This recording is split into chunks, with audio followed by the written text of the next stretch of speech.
Hello, this is Ozzy here, and I'm going to talk to you about how business-to-consumer companies can build brand value using social media activities. So, to begin with, let's look at what social media is. It's a dramatic development of the era of Web 2.0, and like almost every business today is getting involved in activities of social media, and they are doing it to add up to their business value. Now, some of them are being successful and some of them are not. Well, companies allocate time and resources and effort and eventually money into it, and they want justification of it. So today we will look at why companies should focus on social media activities, especially the business-to-consumer ones, how they can be successful, and we will see some examples. So one critical factor that I want to notice, the success in digital media does not happen overnight, so it requires commitment. So let's see what I mean by commitment. But before that, I would like to talk to you about why it is important for business-to-consumer companies to be involved in social media. Now, to business companies, the customer information is readily available internally to the firm. But for business-to-consumer companies, they have a chance to be in an individual relationship and engage with customers individually so that they can get feedbacks and, increase product awareness and create relationships and build brand loyalty with their customers. So it has a great potential for business-to-consumer companies, and for consultancy companies, it is used for measuring the efficiency of the business model, in other words, for business intelligence. So the three generic steps for creating a successful social media activities campaign or plan or whatever you call it, is the first step is planning the social media activities. So what I mean by planning the social media activities is that you need to be time aware, you need to time your activities, your campaigns that you will initiate in social media, and also you need to create your content, you need to pick up your channel that you will use in social media and things like that. And the second one is engineering the frameworks, in other words, how you are going to do all those things, and create guidelines for the people who are going to do those things so that they will not make a critical failure that can damage your brand image. So third step is materializing those plans, building relationships, and engaging with customers. So creating that community around the brand should be the focus.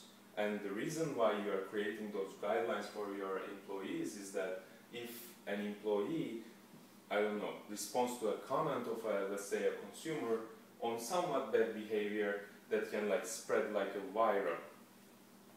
It can have a viral spread. So you need to be very careful and create your guidelines very ethically. So what business functions can benefit from those activities is, first one is sales. So you can increase the awareness of your company and your product and eventually adapt your brand equity. Second one is customer service. Your customers will be more satisfied for having individual attention and faster service on real time. And third one is the HR. Employees tend to be more satisfied in companies with social media presence, with a good social media presence, and young talents prefer them to the other ones. And also social media activities add up to the PR efforts of the company. So how we are going to measure the efficiency of those activities is that eventually you are going to need a software, because all those social media platforms has their own different analytic services, and some of them give some part of the information and some of them giving all the information so you can get lost in it.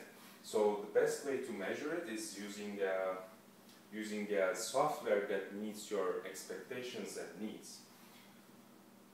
So you have the software. First you need to figure out how to use that software. And don't forget, this software must meet your expectations and requirements. And after you have the software, you need to focus on how you align your social media goals with your business objectives. Are those goals realistic? I mean, if you're a company with 100 employees, you don't get to expect 1,000 followers in just a week. So determine your metrics for measurement, just like I said, be realistic. 2% of the overall population in your geographic area is an optimistic forecast of how you can reach people in digital media. And utilize your guidelines that you have created and your frameworks, obviously, and look for continuous improvement. Get feedbacks and apply them. And remember, you do not plug into social media. Social media plugs into your business, so it's like just another function or division of your business.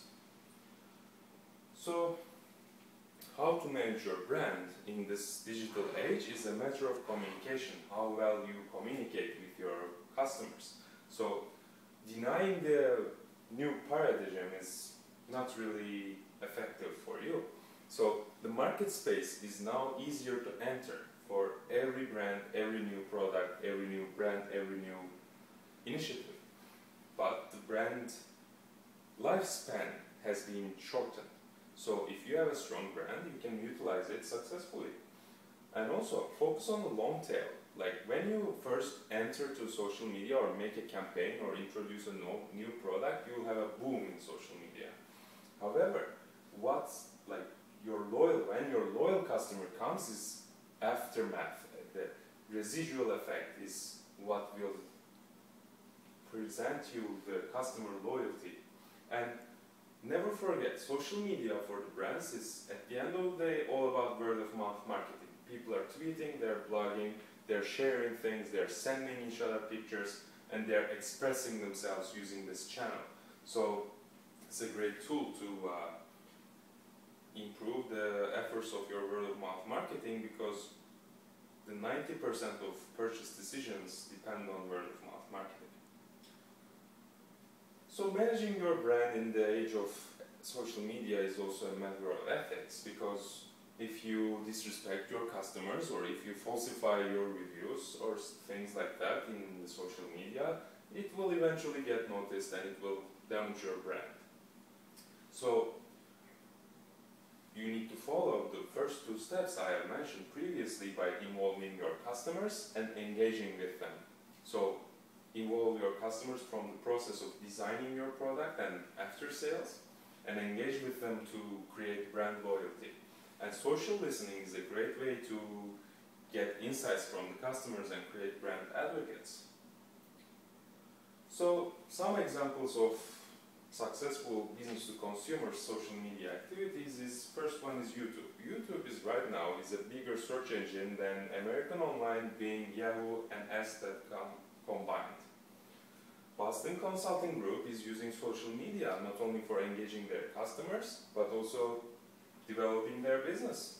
Starbucks launched a Tweet a Coffee campaign during 2014 to increase their sales. All you need to do is say, hey, I want Starbucks coffee, tweet a coffee, and you have your free coffee.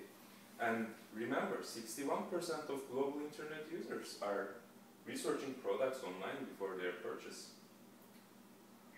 So, thank you for listening, and if you want access to the slides and my Twitter feed, you can find them in the video description. So, thank you.